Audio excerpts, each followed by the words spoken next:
DJ गौसी बलुआहा से जो हर जाई बनले कसाई हमारा तू कई ले बिरान गे जोगे हर जाई बनले कसाई हमारा तू कई ले बिरान गे। डीजे कृष्णा जी कौन छियो जेना तोरा बियाग में कौन छियो जेना तोरा बियाग में तोरो कनै तो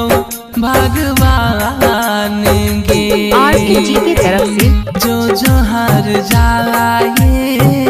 बनले कसाई हमारा तू कई ले बिरान गे। अभी आप सुन रहे डीजे गौसी बलुआहा से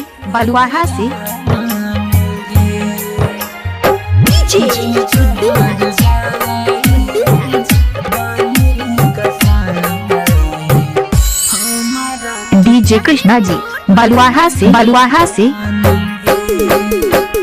मिक्स बाय डीजे गौसी बलुआहा से तोहार संग में खिंचावल फोटो हाथों पहाड़ गे जो हार जाए चल जाइबे छोड़ के इह सोच हमरा लागे छै डर गे रह नहीं पाता तोरा बेतनाता रह नहीं पाता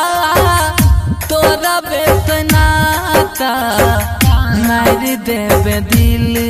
पारवान गे जो हर जाई बनले कसाई हमारा तू कई ले बिरान गे हमारा तू कई ले बिरान गे। डीजे गौसी बलुआहा से हमारा तू डीजे कृष्णा जी आरकेजी की तरफ से कृष्णा जी कहाँ से हैं? तो कहियो हमरा ऐसन जखाम गे जो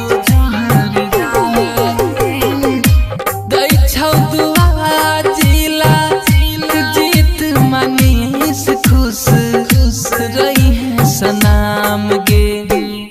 ओढ़नी के काफन भेज दी है अपन ओढ़नी के काफन भेज दी है अपन चल जइबो हम शमशान गे जो हर जाई बनले कसाई हमारा तू कई ले डीजे गौसी बलुआहा से